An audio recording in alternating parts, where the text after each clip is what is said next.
When Benjamin Franklin exited the Constitutional Convention, he was asked by a woman, "Sir, what have you given us?" His immediate response was, "A republic, ma'am, if you can keep it." Yet most Americans today have been persuaded that our nation's governmental system is a democracy and not a republic. The difference between these two is essential in understanding Americanism and the American system. Before we discuss political systems, however, it's helpful to address the confusion that has been spread about the political spectrum. Many have been led to believe that the political spectrum places groups such as communists on the far left, fascists or dictators on the far right, and political moderates or centrists in the middle. However, a more accurate political spectrum will show government having zero power on the far right to having 100% power on the far left. At the extreme right, there is no government.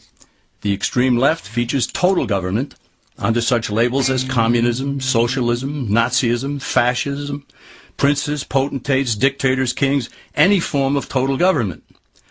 Those who claim that Nazis and fascists are right-wing never define their terms. This amounts to spreading confusion. Toward the middle of the political spectrum can be found the type of government limited to its proper role of protecting the rights of the people.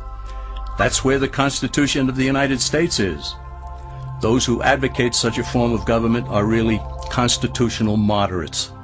So let's analyze the basic forms of government.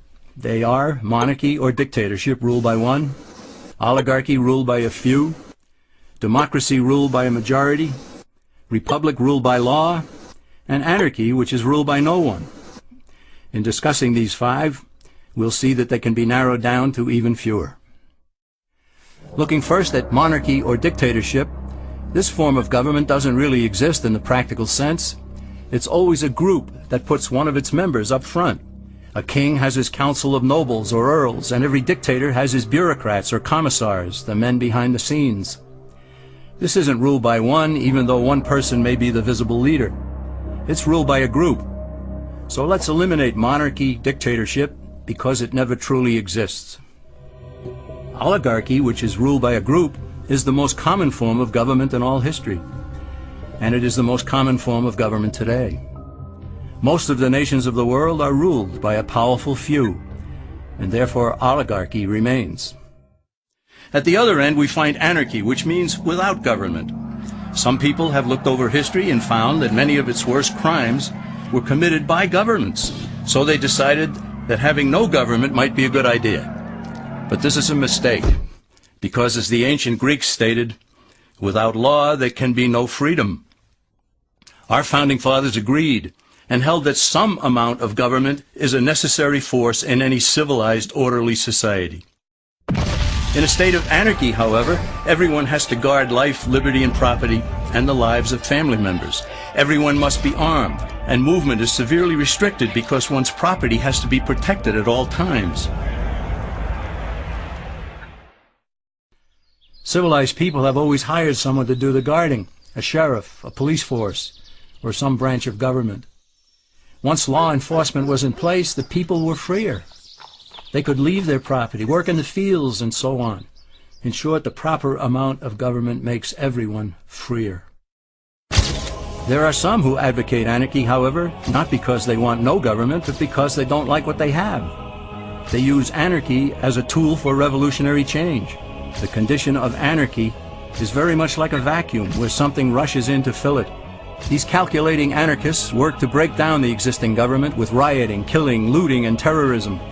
Tragically, the people living in such chaos often go to those best able to put an end to it and beg them to take over and restore order. And who is best able to put an end to the chaos? The very people who started it. The anarchists who created the problem then create a government run by them, an oligarchy, where they have total power.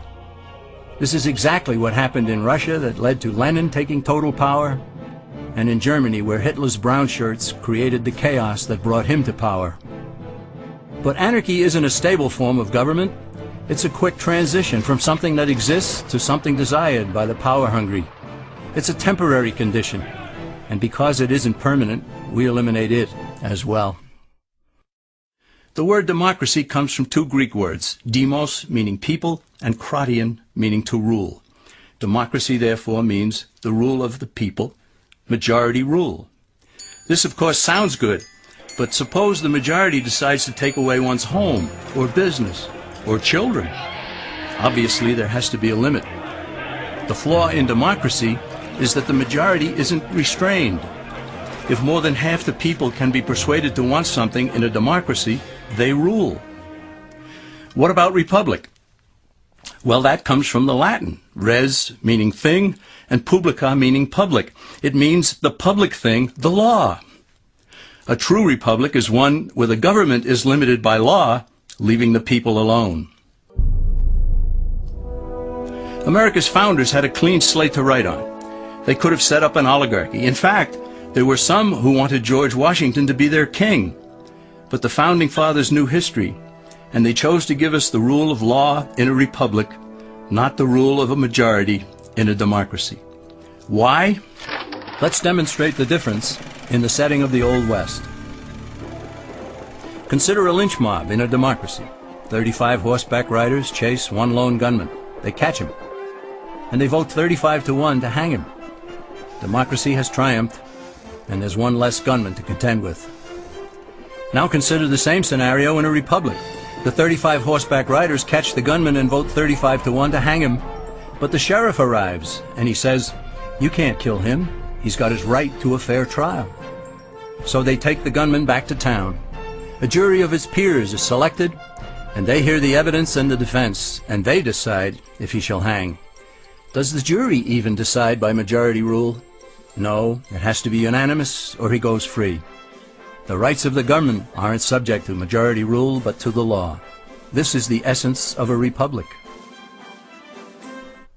Many Americans would be surprised to learn that the word democracy does not appear in the Declaration of Independence or the U.S. Constitution, nor does it appear in any of the constitutions of the 50 states.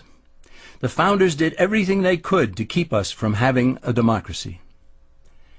James Madison, rightly known as the father of the Constitution, wrote in essay number 10 of the Federalist Papers, "Democracies have ever been spectacles of turbulence and contention, have ever been found incompatible with personal security or the rights of property, and have in general been as short in their lives as they have been violent in their deaths." Alexander Hamilton agreed, and he stated, "We are a republican government. Real liberty is never found in despotism or in the extremes of democracy." Samuel Adams, a signer of the Declaration of Independence, stated, "Democracy never lasts long. It soon wastes, exhausts, and murders itself." The founders had good reason to look upon democracy with contempt, because they knew that the democracies in the early Greek city-states produced some of the wildest excesses of government imaginable. In every case, they ended up with mob rule, then anarchy, and finally tyranny under an oligarchy. During that period in Greece, there was a man named Solon, who urged creation of a fixed body of law not subject to majority whims. But where the Greeks never adopted Solon's wise counsel, the Romans did. Based on what they knew of Solon's laws, they created the 12 tables of the Roman law, and in effect built a republic that limited government power and left the people alone. Since government was limited, the people were free to produce, with the understanding that they could keep the fruits of their labor. In time, Rome became wealthy and the envy of the world. In the midst of plenty, however, the Roman people forgot what freedom entailed. They forgot that the essence of freedom is the proper limitation of government. When government power grows, people freedom recedes. Once the Romans dropped their guard, power-seeking politicians began to exceed the powers granted them in the Roman Constitution. Some learned that they could elect politicians who would use government power to take property from some and give it to others. Agriculture subsidies were introduced, followed by housing and welfare programs. Inevitably, taxes rose and controls over the private sector were imposed. Soon, a number of Rome's producers could no longer make ends meet, and they went on the dole. Productivity declined, shortages developed, and mobs began roaming the streets, demanding bread and circuses from the government. Many were induced to trade freedom for security. Eventually, the whole system came crashing down. They went from a republic to a democracy, and ended up with an oligarchy under a progression of the Caesars.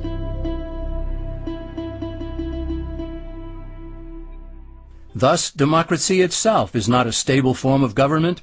Instead, it is the gradual transition from limited government to the unlimited rule of an oligarchy. Knowing this, we as Americans are ultimately left with only two choices. We can keep our republic, as Franklin put it, or we will inevitably end up with an oligarchy, a tyranny of the elite.